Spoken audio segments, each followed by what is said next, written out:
Hello guys, आप सभी का स्वागत है मेरे इस यूट्यूब चैनल पे जिसका नाम है मिस्टर मैक।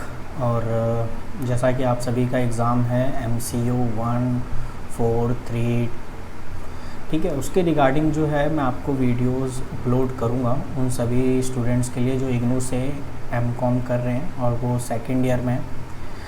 तो अब इसमें हम स्टडी कैसे करें ये भी एक इम्पॉर्टेंट पॉइंट बनता है, क्योंकि अगर मैं आपको पहले ही प्रीवियस ईयर के क्वेश्चन आपको दे दूं तो आप ये सोच में पड़ जाओगे कि मुझे इसका आंसर कहाँ मिलेगा। तो इसीलिए मैंने ये सोचा है कि पहले मैं आपको सारे जो आपकी बुक हैं, ओबियसली आपके पास ये बुक तो होगी इग्नू की, और अगर नहीं है तो कोई बात नहीं, आप PDF डाउनलोड कर सकते हो। और अगर आपको PDF भी नहीं मिलता है तो आप मुझे कमेंट सेक्शन में कमेंट कर देना, या आप मेरा टेलीग्राम चैनल डाउनलोड कर सकते हो। अगर आप उसमें टेलीग्राम पे ज्वाइन हो जाओगे तो मैं ये PDF वहाँ पे प्रोवाइड करा दूँगा। तो ये आपके लिए एक हेल्पफुल हो सकता है अगर आप इसको अच्छे से तैयारी करो। तो आपके लिए इसी तरीके से मैं आपको वीडियोज़ अपलोड करता रहूँगा ताकि आपका एग्ज़ाम अच्छे से निकले, ठीक है। बाकी तो आप तैयारी कर रहे हो, अच्छी बात है, वरना देखते हैं। तो ये जो यूनिट 1 है, क्योंकि ब्लॉक वाइज है, तो ये यूनिट 1 है इंट्रोडक्शन टू ऑर्गेनाइजेशन। ये कहीं ना कहीं 12 चैप्टर के पॉइंट ऑफ व्यू से जुड़ा हुआ है। अगर आपने 12th में बिज़नेस स्टडीज़ पढ़ा है तो ये उसी का कुछ पार्ट इसमें है। तो इसीलिए मैं आपको इसको थोड़ा सा एक्सप्लेन भी करता जाऊँगा ताकि आप इसको अपनी कॉपी में नोट भी करते रहें तो अच्छा रहेगा। देखो, कहानी जहाँ सुनानी होती है वहाँ कहानी सुना सकते हैं, लेकिन जहाँ नॉर्मली अगर सही से पढ़ना तो आपको नोट वगैरह करना ही पड़ेगा। तो उसके रिगार्डिंग कुछ पॉइंट्स हैं वो मैं आपको बता देता हूँ। सबसे पहले यही कॉन्सेप्ट जुड़ता है कि व्हाट इज़ ऑर्गेनाइजेशन। ऑर्गेनाइजेशन है क्या, ठीक है। तो ऑर्गेनाइजेशन का मतलब आप यहाँ पे समझ सकते हो कि ऑर्गेनाइजेशन का मतलब क्या है। इन सब ने अपनी अपनी एक डेफिनेशन रिप्रेजेंट की है, ठीक है ना, कि ऑर्गेनाइजेशन का क्या मतलब होता है। इसमें से अगर आपको कोई मीनिंग अगर आपको यहाँ से करनी है तो मैं आपको सजेशन करूँगा कि आप जो है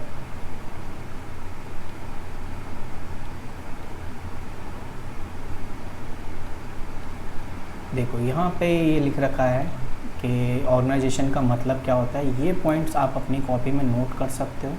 ये बहुत इजी है और बड़ा सिंपल सा है कि ऑर्गेनाइजेशन 2 और more people work together in a structure way of achieve specific goal and set of goal. देखो, ऐसे अब कह सकते हैं ऑर्गेनाइजेशन ऐसी जगह या संस्था को कह सकते हैं जहाँ दो या दो से ज़्यादा लोग मिलकर काम कर रहे हैं, अलग अलग काम नहीं कर रहे हैं, मिलकर काम कर रहे हैं। और जो मिलकर काम कर रहे हैं ना, वो एक ही गोल पे काम कर रहे हैं, एक ही अचीवमेंट पे काम कर रहे हैं, ठीक है।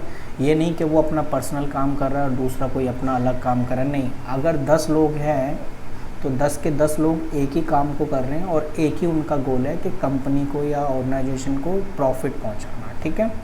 तो वो सेम गोल पे काम कर रहे हो, ठीक है। तो ये सारे पॉइंट्स जो हैं वो सारे एक ऑर्गेनाइजेशन की खासियत को बताते हैं। तो क्या बताया ऑर्गेनाइजेशन का मतलब? एन ऑर्गेनाइजेशन 2 और more people work together in a structure way, ठीक है, टू अचीव स्पेसिफिक गोल और सेट ऑफ गोल। जो हमने गोल सेट किया है कि अगर हम इस साल 10 करोड़ का बेनिफिट करेंगे या 10 करोड़ का सेल करेंगे, तो ये हमारा टारगेट है, ठीक है। अब इसको हमें अचीव करना है, वो चाहे कितने लोग भी उस काम को कर रहे हैं। अगर 10 लोग कर रहे हैं तो 10 लोगों का एक ही मोटिव होना चाहिए, 10 करोड़ का टारगेट, ठीक है। तो इस तरीके से आप इजीली इसे समझ सकते हैं। तो मैं आपसे यही कहूँगा कि आप इसको प्रॉपर इसी तरीके से समझिए। उसके बाद आपको क्या पढ़ना है, सारी चीज़ें तो पढ़नी नहीं है, तो और क्या क्या इसमें पढ़ना है। जैसे ही आप ऑर्गेनाइजेशन के बारे में पढ़ोगे, नेक्स्ट आपका टॉपिक हो जाता है कि व्हाट इज़ मैनेजमेंट, क्योंकि मैनेजमेंट के बारे में भी पढ़ना ज़रूरी है। तो ये मैंने कुछ हाईलाइट किए हैं मैनेजमेंट के रिगार्डिंग। तो देखिए इसमें क्या लिखा हुआ है मैनेजमेंट का, कि management is the coordination of all resources through the process of planning, organizing, directing and controlling in order to attend state objective, ठीक है। मतलब आप कोई भी काम, अगर आपने कोई भी काम डिसाइड किया है, क्योंकि जब तक आप काम डिसाइड नहीं करोगे मैनेजमेंट तो होगा नहीं, ठीक है। क्योंकि मैनेजमेंट के लिए आपको एक वर्क होना ज़रूरी है कि आप किस चीज़ का बिज़नेस करना चाहते हैं, ठीक है। बिज़नेस अगर मैं सपोज़ करूँ, मैं एक चाय का भी बिज़नेस करूँगा, एक छोटे से छोटे, अगर छोटी कंपनी से लेके बड़ी कंपनी, ये सभी मैनेजमेंट करते हैं। बिना मैनेजमेंट के अगर आप कोई भी बिज़नेस चालू करोगे तो समझ लो कि आपका नुकसान होना पॉसिबल है। तो इसीलिए बिना मैनेजमेंट के कुछ भी करना पॉसिबल नहीं है। तो वही कह रहा है कि management is the coordination of all resources through the process of planning, organizing, directing, controlling in order to attend state object. अब जैसे सपोज़ करिए मैंने एक चाय की दुकान खोली, अब ऐसे तो नहीं खोल सकता, उसके रिगार्डिंग मैंने प्लानिंग की होगी कि मैं चाय जो है कितने टाइप्स की बेच सकता हूँ, ठीक है। अब चलो चाय नहीं तो इस टाइम गर्मी का मौसम है और गर्मी के मौसम में मैं कुछ भी बेच सकता हूँ जो ठंडा हो। तो ड्रिंक के रिगार्डिंग अगर मैं बात करूँ कुछ भी, तो उसके रिगार्डिंग मैंने प्लानिंग की ना कि यार गर्मी है तो चलो मैं इसमें ये चीज़ बेचूँगा। फिर उसके रिगार्डिंग फिर मेरे को ऑर्गेनाइजिंग करनी पड़ेगी कि कौन कितने काम को करेगा, ठीक है।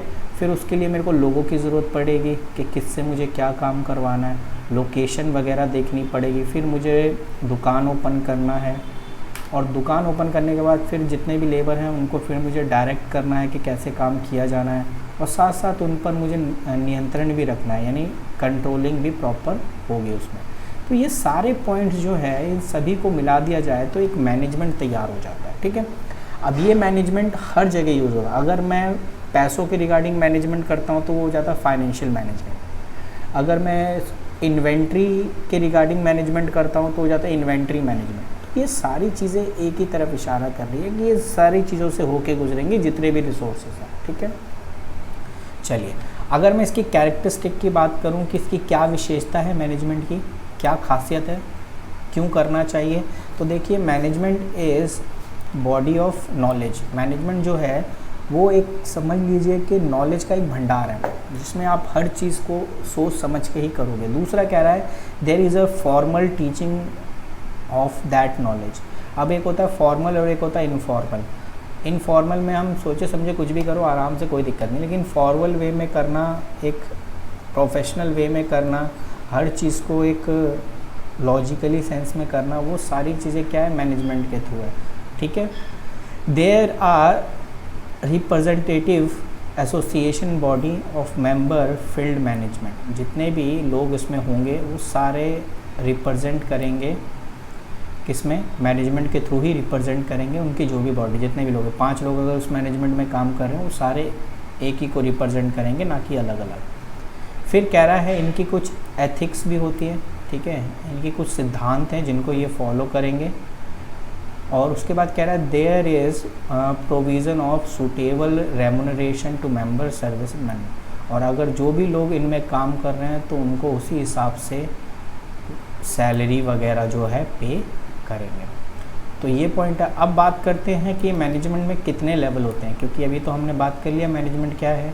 तो मैनेजमेंट में हम 3 लेवल के बारे में पढ़ते हैं, ये हमने 12th में पढ़ा हुआ है तो इसीलिए हम इसको तो ये 3 मैनेजमेंट में सबसे पहला आ जाता है टॉप मैनेजमेंट, दूसरा आ जाता है मिडिल मैनेजमेंट या मिडिल लेवल कह सकते हो, और तीसरा लेवल आ जाता है जूनियर लेवल या लोअर लेवल, इसे आप ये कह सकते हो। टॉप मैनेजमेंट में मैनेजर वगैरह हो जाते हैं। ये देखो इसमें क्या है, बोर्ड ऑफ डायरेक्टर होता है, चेयरपर्सन होता है, मैनेजिंग डायरेक्टर, जनरल मैनेजर, ये सारे लोग होते हैं। इनका काम क्या होता है भाई साहब, यही तो सारा काम, सोचने का काम इनका ही है, प्लानिंग का काम इन्हीं का है।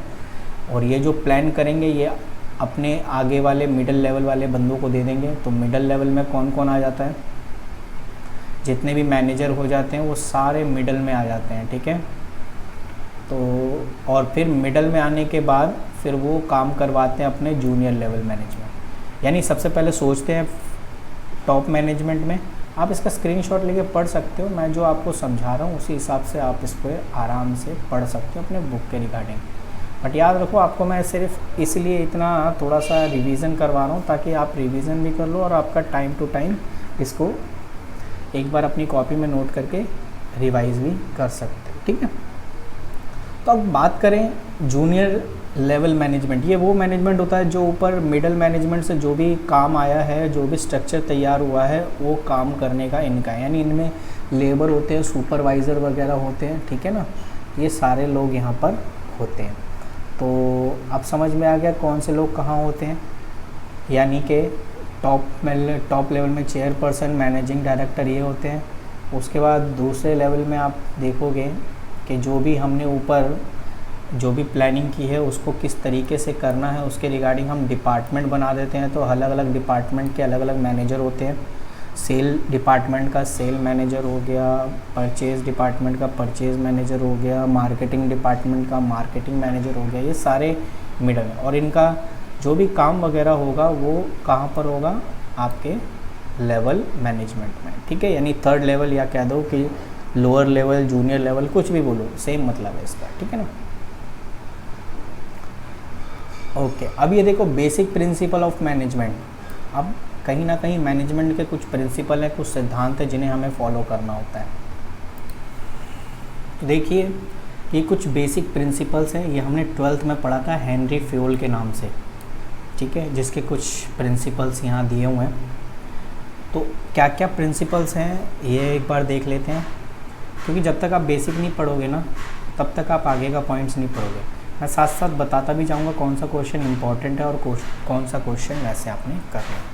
तो अगर मैं बात करूँ सबसे पहले प्रिंसिपल की, तो डिवीज़न ऑफ वर्क। सबसे पहले काम को आप बांट दीजिए उनके हिसाब से, ठीक है, कि कौन क्या काम करेगा, डिवीज़न ऑफ वर्क। दूसरा है अथॉरिटी एंड रिस्पॉन्सिबिलिटी। अगर आपने किसी को कोई काम दिया है तो साथ साथ आप उसको थोड़ी सी पावर भी दीजिए ताकि वो उस काम को करा सके। इसी को कहते हैं अथॉरिटी एंड रिस्पॉन्सिबिलिटी देना, ताकि अगर वो कोई काम गलत भी करे तो उस पर रिस्पॉन्सिबिलिटी तो ठहरा सकते हैं कि हाँ भाई तूने ये काम क्यों किया। सामने वाला ये जवाब नहीं दे सकता कि सर आपने मुझे कोई पावर दी नहीं, आप बस कह रहे हो कि काम करवाओ। आप मुझे थोड़ी पावर तो दो ताकि मैं उसे डरा सकूँ और उससे काम करवा सकूँ। थर्ड पॉइंट आज डिसिप्लिन होना बहुत ज़रूरी है, ठीक है। डिसिप्लिन के बारे में मैं क्या समझाऊँ, आपको पता है। यूनिटी ऑफ कमांड, एक इंसान को एक ही ऑर्डर देना चाहिए। ये नहीं कि 6 मैनेजर आ गए और 6 मैनेजर ने अलग अलग एक बंदे को काम दे दिया तो वो बंदा किसका काम करे, वो कन्फ्यूज़ हो जाएगा। यूनिट ऑफ डायरेक्शन, डायरेक्शन भी किसी एक के थ्रू मिले तो अच्छा है, अदरवाइज़ अलग अलग अगर उसे डायरेक्शन मिल रहा है तो दिक्कत हो सकती है काम में। फिर कह रहा है subordination of individual interest to general interest, यानी interest organization should be come before interest of an individual. हमें जनरल इंटरेस्ट पे ध्यान देना है, किसी इंडिविजुअल नहीं। यानी कोई बंदा अपने पर्सनल तौर पे काम नहीं करेगा, जो भी करेगा वो ऑर्गेनाइजेशन के पॉइंट ऑफ व्यू से करेगा, जो कंपनी को एक तरीके से प्रॉफिट के बेसिस पे काम। रेमुनरेशन, जो जैसा काम करेगा उसको उसी तरीके से पैसा मिलना चाहिए। जो ओवर टाइम काम करता है उसको ओवर टाइम के हिसाब से पैसा मिलना चाहिए। सेंट्रलाइजेशन, सेंट्रलाइजेशन का मतलब होता है सारा कंट्रोल सिर्फ टॉप मैनेजमेंट के लोगों के पास।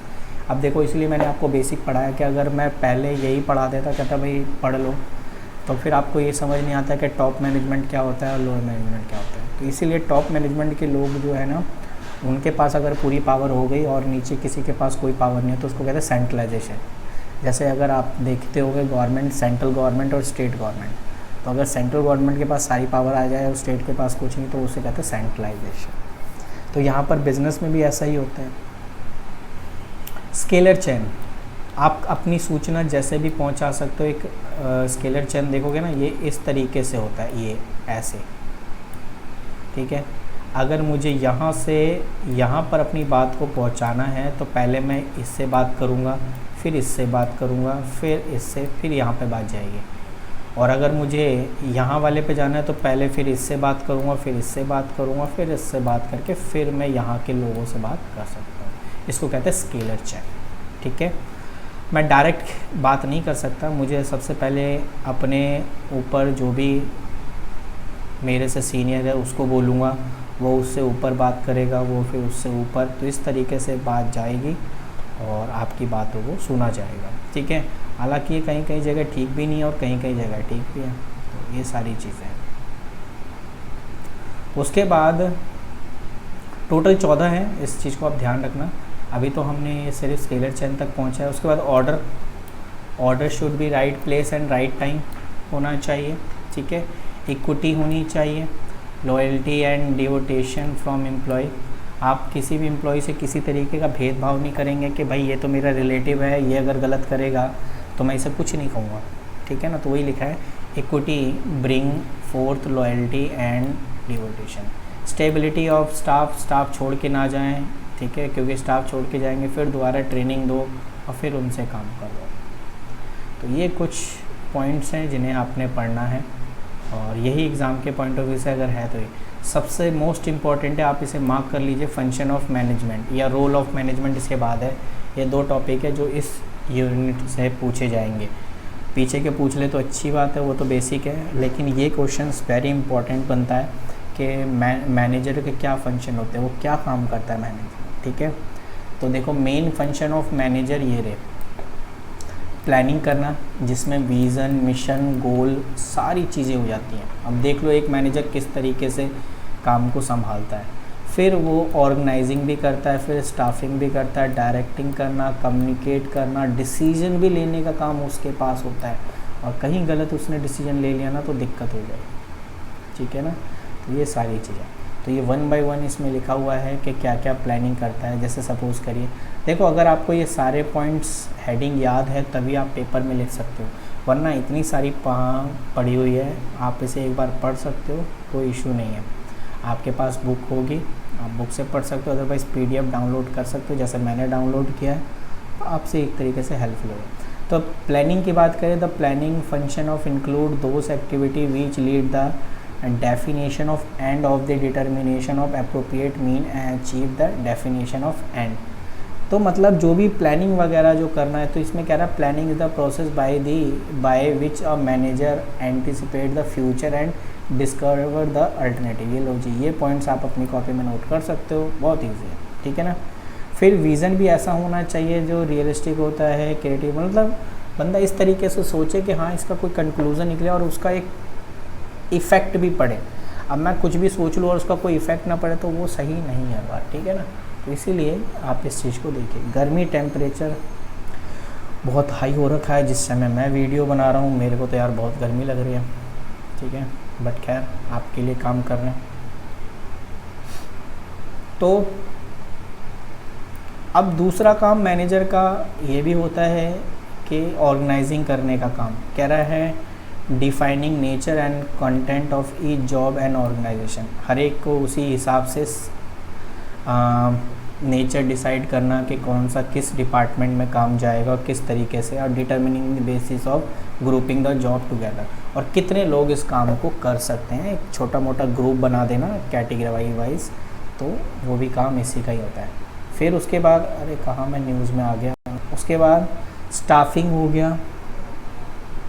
स्टाफिंग काम यानी लोगों को भरने का काम भी मैनेजर का ही होता है इस तरीके से, ताकि वो ऐसे लोगों को सिलेक्ट कर सके जो उसके अचीवमेंट गोल में पार्टिसिपेट कर सके। इसलिए मोस्टली वो चाहेगा कि अगर एक एक्सपीरियंस और एक फ्रेशर है तो वो ज़्यादातर एक्सपीरियंस को ही सिलेक्ट करेगा, क्योंकि वो नहीं चाहता कि उसके गोल में किसी तरीके की रुकावट आए, ठीक है।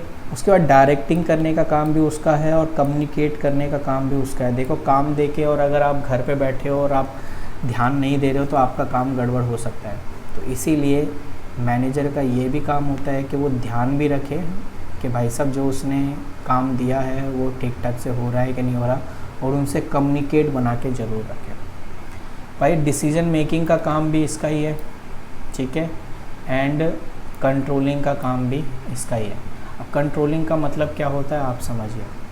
कंट्रोलिंग का मतलब होता है कि मैंने आपको एक टारगेट दिया है। सपोज़ करिए मैंने कहा कि आज पूरे दिन भर में आपको 100 यूनिट बनाना है, ये होता है स्टैंडर्ड यूनिट, कि आप इसको 100 यूनिट बनाने हैं एक दिन में। अब 100 यूनिट तो नहीं बन पाए, 80 यूनिट बने, तो एक्चुअल में काम कितना हुआ 80, लेकिन मैंने स्टैंडर्ड टाइम क्या बताया था 100। तो आप देखिए कहीं ना कहीं गड़बड़ आ रही है। तो वही चेक करने का काम, कि कंट्रोल करने का काम, कि काम ठीक हुआ कि नहीं, मटेरियल चेक करना कि भाई जो सैंपल बनाया है वो ठीक बनाया कि नहीं बनाया, ये सारी चीज़ें जो है इसमें आ जाती हैं, ठीक है। प्लीज़ आप इसको एक बार पढ़ लें। उसके बाद ये रहा very important role of manager, ठीक है। तो ये कुछ रोल हैं। इंटरपर्सनल रोल यानी लीडिंग करना, ठीक है। तो ये लीडिंग करने का मतलब ये सारी चीज़ें हैं। Leading is the one of important role of manager. Manager supervise, देखो यहाँ से आ गया ना, supervise a number of person reporting to him या हर, ठीक है। तो उसके बाद कह रहे हैं manager is responsible for motivating, directing and subordinate. ये सारा काम एक मैनेजर करता है, देखिए, इसीलिए उसकी सैलरी उसी हिसाब से होती है। दूसरा है licence is another role of manager, यानी means the maintaining network interaction outsider who matter, ठीक है। For example manager heading a production unit need a maintain relation with external member of board and regulating authority, government official, policies वगैरह ETC। देख रहे हो, दूसरा काम ये भी होता है कि एक्सटर्नल बाहर की चीज़ों को भी एक तरीके से बना के रखना, ठीक है ना, कि बाहर के लोगों के साथ भी अच्छा मेंटेन रखना, और कंपनी के अंदर तो वो अच्छा मेंटेन रख ही रहा है, ठीक है ना। उसके बाद इंफॉर्मेशन रोल में आता है मॉनिटरिंग करना, कुछ भी नई इन्फॉर्मेशन आती है तो वो लोगों के साथ, यानी अपने जितने भी सबऑर्डिनेट हैं उनके साथ शेयर करना। एक स्पोक पर्सन के नाम से भी आप कह सकते हो कि अगर किसी को मोटिवेट करना हो या कोई भी चीज़, देखो क्या होता है, हमने नॉर्मली देखा है कि कहीं ना कहीं जो भी हम गोल अचीव करते हैं तो कहीं ना कहीं जो उसका अचीवमेंट होता है वो ऊपर के लोगों के लिए ही होता है। जैसे कहूँ कि सैनिक बेशक मैदान में लड़ते हों, लेकिन अगर वो जीतते हैं तो सैनिक का नाम नहीं होता, सेनापति का नाम होता है कि भाई इसने इस युद्ध में जीता है। ऐसे ही यहाँ पर भी है, मैनेजर के अंदर जितने भी लोग काम कर रहे होते हैं तो अगर वो गोल को अचीव कर लेते हैं तो तारीफ भी मैनेजर को ही मिलती है। ये बात समझ में आई, तो उसके रिगार्डिंग वो एक स्पोक पर्सन का भी काम करता है। और वहीं अगर अचीवमेंट पूरा नहीं हुआ तो मालिक उसे सुनाता भी है मैनेजर को, सब एम्प्लॉय को थोड़ी सुनाएगा, तो मैनेजर को ही बुला के सुनाता है कि हाँ भाई काम कैसे क्यों नहीं हुआ। तो फिर ये दोनों चीज़ें भी इसी के अंदर में आ जाती हैं। तो आप इतना तो समझ ही चुके होंगे क्योंकि आप M.Com कर रहे हैं, कोई छोटा मोटा तो है नहीं कि आप 11वीं 12वीं कर रहे हैं, तो इस चीज़ों को आप समझते हो। डिसीज़न लेने का देख रहे हो, 3 काम हो गए। पहला काम था इंटरपर्सनल रोल, दूसरा इंफॉर्मेशन रोल। ये आप अपनी हेडिंग पॉइंट लिख लोगे ना तो आगे आपको काम आएगा और आप इसे बना के लिख सकते हो, कोई इशू नहीं है।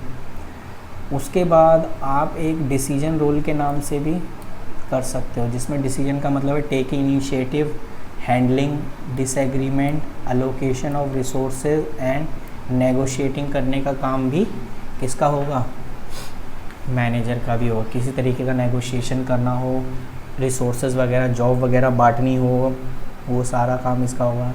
हैंडलिंग करना डिसएग्रीमेंट रिगार्डिंग, और टेकिंग इनिशिएटिव, ठीक है। तो ये कुछ पॉइंट्स थे और इस यूनिट में और कोई इम्पोर्टेंट नहीं है, ये ख़त्म है। तो फर्स्ट यूनिट ऑलरेडी मैंने आपको करा दिया। आई होप आपको ये वीडियो पसंद आई होगी, ठीक है।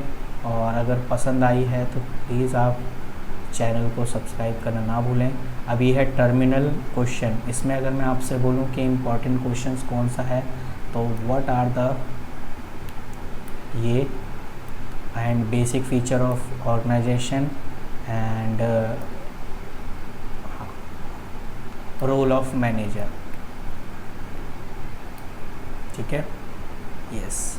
तो ये क्वेश्चंस इम्पॉर्टेंट है आपके एग्ज़ाम के पॉइंट ऑफ व्यू से, जो कि मैंने आपको समझा दिया है। तो आपको और भी इसकी यूनिट्स में आपको प्रोवाइड कराता रहूँगा, शायद मैं एक दिन में 2 वीडियो अपलोड करूँ। तो अब जैसे एक यूनिट अभी मैंने सुबह अपलोड कर रहा हूँ तो मैं भी एक शाम को अपलोड कर दूँगा, तो इस हिसाब से आपका कोर्स भी कंप्लीट हो जाएगा। मैं पहले चाहता हूँ आपको पहले बेसिक सारी चीज़ें पढ़ा दूँ, उसके बाद 10 ईयर में अपलोड करूँ तो मैं आपको ये बोल दूँ कि भाई आप पीछे की वीडियो में देख सकते हैं, उसके रिगार्डिंग मैं आपको बता दूँ, ठीक है। चलिए मिलते हैं आपसे अगले कुछ वीडियोज़ में, ताकि मैं आपको और अच्छे से एक्सप्लेन कर सकूं, ताकि आप उसे अच्छे से एग्ज़ाम में पेपर कर सको। और अगर आप नए हो तो यार एक रिस्पॉन्सिबिलिटी तो आपकी बनती है कि आप चैनल को सब्सक्राइब करना ना भूलें, और अगर आप नए हैं तो आप टेलीग्राम चैनल पे ज़रूर जुड़िए, और कमेंट सेक्शन में जो भी दिक्कत है आप ज़रूर बताइए ताकि हम उसका सॉल्व करेंगे। Okay, thank you.